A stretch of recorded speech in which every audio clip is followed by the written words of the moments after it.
trying to be an active part in development by means of really disposing of his cases and delivering justice swiftly to the people.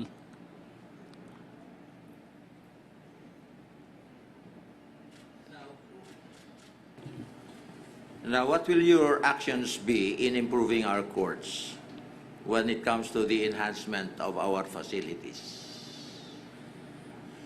For our facilities, when I was, if I may, when I was presiding justice of the Court of Appeals, I managed it with one of several theories, and one of them is the broken windows policy.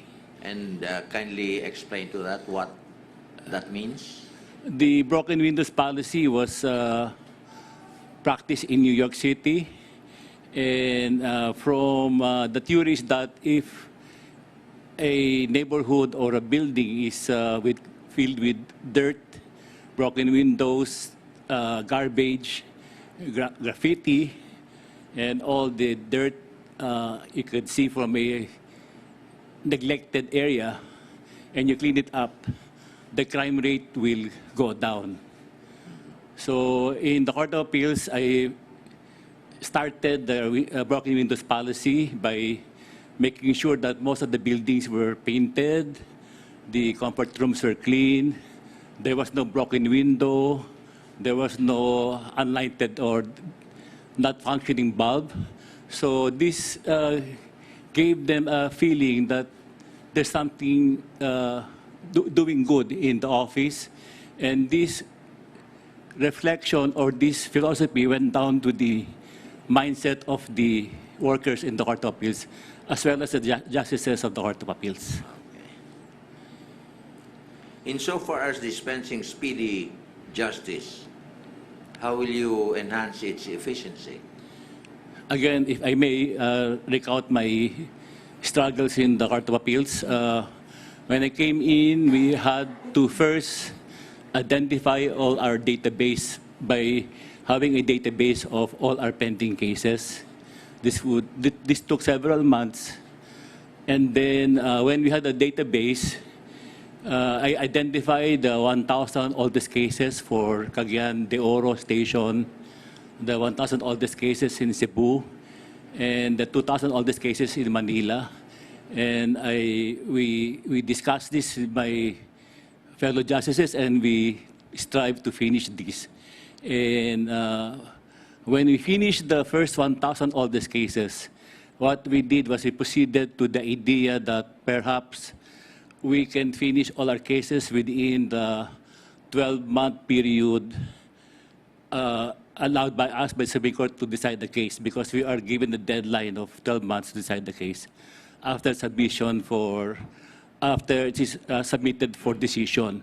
So the next process was that it was to be finished within 12 months from date of submission. And then afterwards, the third part of the idea of declogging the court was that we would try to finish the cases within the 12 months it was filed. So if you're a party and you file a case in January of 2019, we were striving to achieve perhaps finishing the case entirely by decision within that year 2019. So these are parameters that you just have to go slowly. In the meantime, you develop a work ethic which will be followed by those coming into the Court of Appeals. So it is a good mechanism, because once it starts rolling, it's hard to avoid, because we also had transparency in the court. We publish by the internet our cases. You could go to a kiosk in Cebu City or Cagayan de Oro, Manila, and you can look in our kiosk by a touchscreen mechanism. You could see your cases, if pending or not. Thank you. Now, it has been said that continuous trial is one of the means of reducing backlog of cases. What is your take on this? And if so, will you continue implementing this practice? Yes, Your Honor, maybe I'll continue that because I was an MDC judge, I was an RTC judge. So I would know that the delay causes so much inconvenience to the judge and to the parties. By a continuous trial, you are strict with the appearance of the witnesses, and the lawyers make sure that they have the witnesses ready on that day. But with the continuous trial, would you think that the other cases being handled by a certain judge would be affected?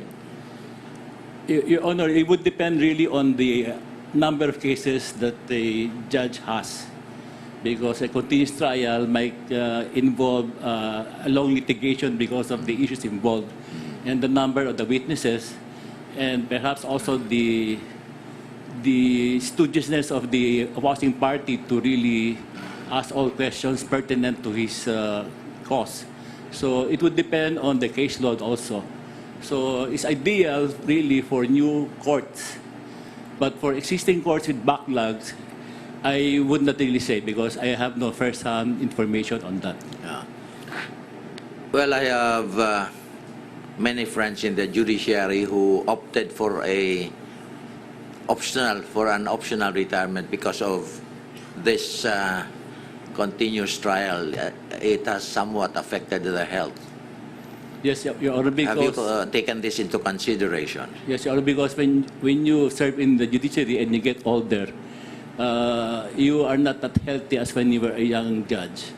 So, and the trial would apply to all judges whether they're been old or young. Thank you. Now, are you familiar with this Raffi tool for action program? No, Your Honor. I don't much. It is said that the Raffi tool for action program violates due process because complainants go to him and over the air present their problems. But Your Honor, they are not a court, so they don't have to observe due process. That is their way of justice on TV. So I don't think they're aware of the nuances of due process. So what is your opinion on this?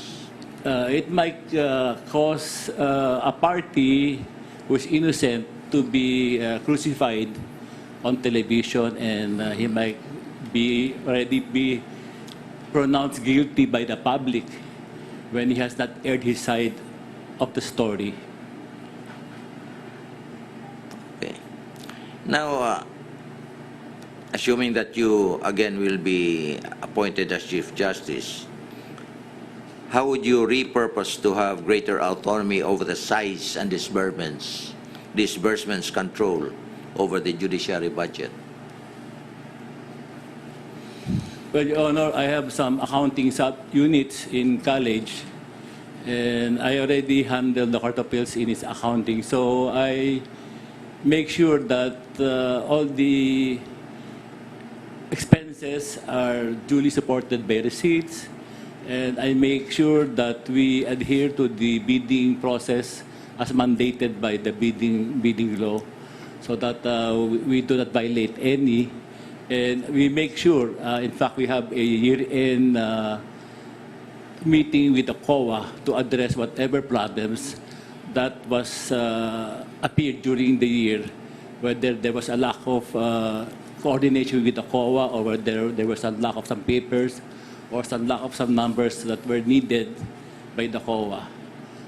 Because at the end of the year, the COA will give a COA report, and they will tell you if you are COA compliant or not. So I guess in the Supreme Court, we must strive to be compliant with the COA rules and regulations. Okay. Of course, you will be introducing some reforms, principally for the betterment of the judiciary and to the staff as well. Now, in terms of reforms, what court reforms would you, Your Honor, prioritize as Well, Chief Justice? my priority is really to have a database for all courts in the Philippines, RTC and MTC, have them housed in one place in Manila, so that personally I and my colleagues in the embank can monitor these cases. And personally, every day I have to monitor these cases. As I said earlier, I will try to look at the 1,000 oldest cases in the RTC and MTC and see how they're supposed to be done. Then, of course, this needs a functioning computer system. So I would suggest that we borrow the system of the Court of Appeals and have it lent to the Supreme Court, because I feel that it's a very workable system, tried and tested. And of course, we will monitor not only the cases and their decision, but we will monitor also the MRs and the entry of judgment.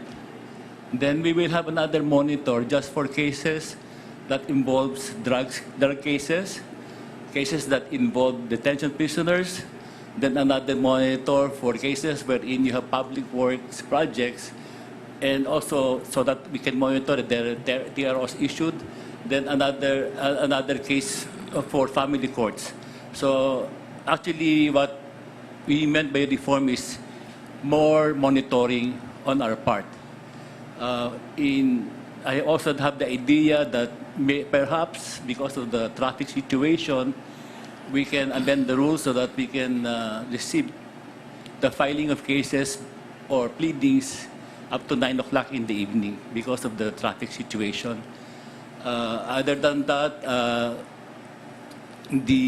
looking at the idea that all the courts will finish all their cases within the time limit prescribed by the rules of court, as well as perhaps the ideal dream of any court system that the case filed today will be finished within several months from the filing.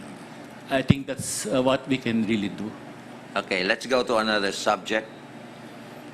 And you must be aware of the perception, public's perception, that there is justice for sale. How will you address this? Well, I urge the public to come out and complain. We cannot do much if we just act on hearsay talk or hearsay rumor. I would really ask them to come and complain.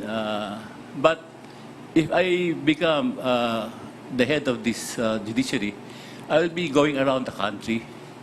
I'll be talking to the judges, talking to the court personnel, and perhaps also to the litigants and lawyers.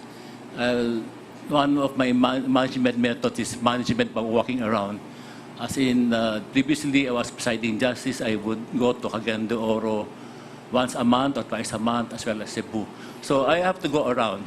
I have to go around every Thursday and Friday and talk to the people, talk to the judges, talk to the sheriffs, talk to the stenographers, and perhaps I get the grasp of what's happening down there in the RTC, MTC.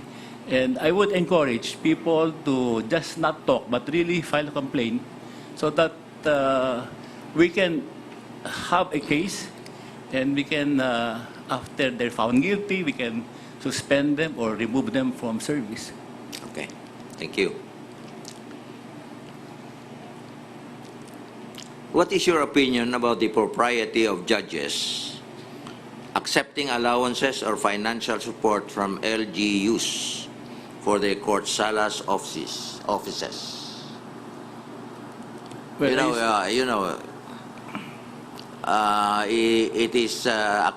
It is a fact that LGUs are helping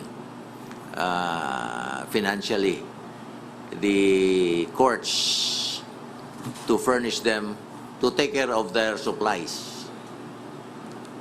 Yes, Your Honor. I was an MC judge, and my office, we had 3 employees coming from the City Hall of Makati, and in RTC I had only one from the provincial government. At that time, the judiciary was really had a very small budget. But I feel that there's nothing wrong with cooperation between the local government and the judiciary when it comes to providing supplies to these offices. What we need is that we try to give justice to the people by having these cases heard every day. Last question. The failure to act upon applications for survivorship benefits of the spouses of deceased judges and justices by the Supreme Court en banc was one of the issues deliberated upon during the impeachment case of then Chief Justice Sereno. As of today, how do the en banc calendar for discussion or prioritize this matter? And if appointed as next Chief Justice, how do you see to it that this matter be expedited? Your Honors, please. For me, it should be, when I was presiding justice, these petitions had to bear my signature for approval before it is sent to the Supreme Court. And it spent only an hour in my table, even 5 minutes. But then it is brought to the Supreme Court, it's processed. The documents are checked again as to the paperwork, and then it is brought to, raffled to a ponente, and the ponente would recommend. So there's a process there. There's a raffle and there's a ponente. And then the ponente would submit his recommendations to the en banc. I don't see any delay in that part. But that was one of the reasons that Chief Justice Sereno was impeached. There were many complaints about failure to deliver the benefits within a reasonable period of time. Yes, Your Honor. There was some delay because what happened with the RTC and the MTC, the money for the benefits of the widows from the Supreme Court, there's enough funds. In the Court of Appeals, we didn't have enough funds to service the widows.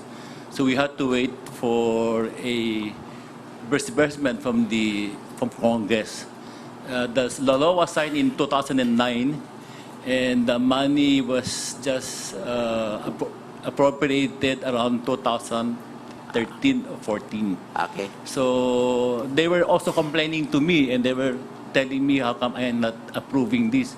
And I told them that I should have nothing to do because there's no money, and we cannot disburse money if there's no disbursement with us. In fact, I told them my mother is also a survivor and has not availed of it because there's no money available. Okay, thank you, Justice Reyes, and Thank you po. good Salamat luck. po. Thank Good you luck. po. Thank you very much, Judge Montebet. Justice Tiham. Thank you, Mr. Chairman. Good afternoon, Good afternoon, Justice. Your Honor. You will be staying in the court for the remaining 8 months, more or less. Yes, Your Honor. What concrete reforms do you intend to implement within the next 4 months? And what other concrete reforms will you implement before the end of your term as Chief Justice? Well, one reform is really needed is really a good working computer system for the Court of Appeals as well as for the RTC. Is this and something that can be finished in 4 months or 8 months? It can be installed, I think, within the year. And maybe it would need a month or so to populate the data. But once you populate the data, you can already start talking to the judges and asking them about the status of these cases. I know for a fact that when you were presiding justice of the Court of Appeals, you were inclined to give more benefits to court employees. Will you be adopting the same kind of attitude in the Supreme Court if you are Chief Justice? I think, Your Honor, that our salary right now for the judges is more than enough. I think we are enjoying the highest salary ever in the history of the judiciary. So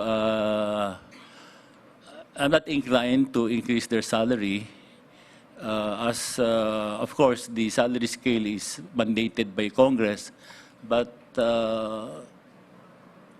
unless there's really extraordinary inflation, like 20%, 30%, and it erodes the purchasing power of the salaries. But I'm not inclined to say that their salaries are inadequate. In fact, when I was a judge, my salary was only 5,000.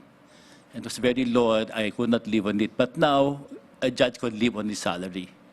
What But about regarding, Your Honor, maybe the employees that I can file, maybe there's a need to address their salary. I would be talking to them and asking them if their salary is enough for them. Because I know some of them are receiving only 10,000 or 12,000. So you have to figure out how they could survive on a salary of 12,000 or 15,000. But Your Honor, please, once the judiciary addresses its cases and improves its delivery of justice, I always told that to the Court of Appeals, I'm sure that the President or the Executive and Congress will see the wisdom of giving us more salary or more benefits, because justice, the delivery of justice, is an important part of society. As a member of the court, are you satisfied with the pace of case disposition in the country? Do you think the public is happy how decisions are decided by the Supreme Court? I have no idea about the public's perception of the Supreme Court. But is it important to understand Yes, Your the Honor. expectations of the public? Yes, Your Honor. I was always of the theory that justice delayed is justice denied. And I think it will be the foundation of my reforms, seeing that there is no delay. And if there is delay, it is reasonable delay, and delay that can be explained to the litigants. All Chief Justices have promised reforms. But you and I understand that the mindset of people in the Supreme Court is more on preserving, more on the conservative side, more of preserving what is traditional, more on not fixing anything if it's not broken. And coupled with the fact that the court can only move in a collegial manner, even if you have noble ideas of implementing reforms, are you confident that you will be able to implement the reforms you envision within the time frame of 8 months, considering that you have to get the clearance of the majority of the en banc? I understand, Your Honor, that this is an en banc matter, and I would need the vote of the en banc as well as the authority. But I think if I would talk to a judge individually, those judges with huge caseloads, I think there's nothing wrong if I talk to them individually and try to tell them, ask them, and work with them as how we can address their problems. And if it's only a matter of asking for an extra judge to help him out, then I would go to the en banc and tell them, this is the problem here, this is the problem there. And perhaps the en banc would now realize that these things could be done.